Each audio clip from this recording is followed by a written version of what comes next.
All right. Hey, everyone. Welcome back to DFS Bros. We are at week 5 for our Survivor picks and our DraftKings picks. Last week, both of our teams won. We are 6-2 in the season after starting off a little bit rocky week 1. But we're back with 2 more picks for your Survivor pools or sports betting or NFL betting. Kirk, take it away with your week 5 pick and tell me how you feel about it being week 5 already. All right, so really digging football, really loving this year. COVID's got me a little nervous. Hopefully everything turns out pretty well in the season. I think they'll handle this outbreak pretty easily. But I'm going to go with the Rams over Washington. It is a little scary that Cal Allen's first game. Just not a believer in this offense, not a believer in this, just the weapons they have. They really just have Gibson, who has been efficient. And then McLaurin. Scary Terry is a great athlete. I just do not see Cal Allen just stepping in week 1 and just lighting it up. We're talking about a Rams defense that does get after the quarterback, that does have Jalen Ramsey guarding the number 1 wideout. It's just a bad matchup. The Rams are averaging nearly about 25 points a game. The Washington football team is allowing 31 points a game. So I do think the Rams are going to score right around that 30 mark. And I just do not see Washington being able to keep up the pace. And I don't see Washington being number 1 in that division after this week. So put 2 and 2 together, just go ahead and get the Rams, load them up. Just to let you know, Washington is not number 1 in the division. No, if they won this week, they would be. If the Eagles lose. Yeah, if. All right. Before we get into my pick, do you think the Rams cover the 7 points that they're being given? Yeah. Okay. Yeah.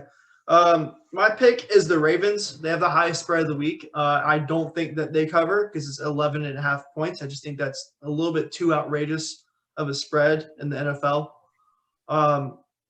I usually wait to pick the better teams until later in the year.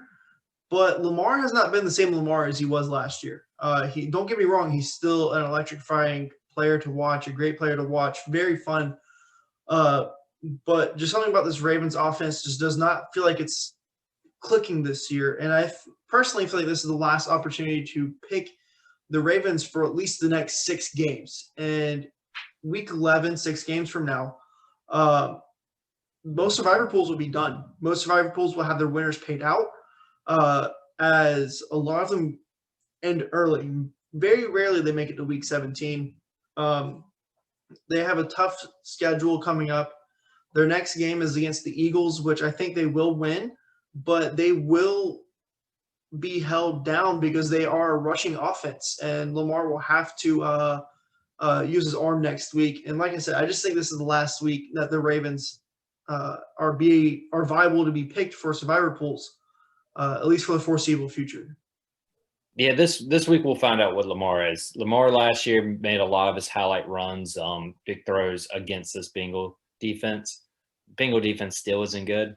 And just that history, if Lamar comes out, throws for 250 yards, 2 touchdowns, 3 touchdowns, rushes for another 100+, I feel comfortable with him. But if he has that 180-yard game, 1 touchdown, no picks, maybe 65 rush yards, we're looking at a different Lamar this year.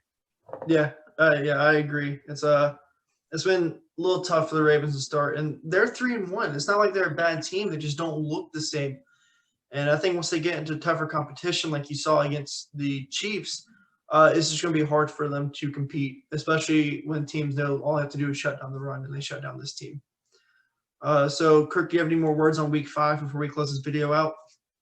No, it's going to be a good week. All right, yeah. Make that money, guys. Have a good one.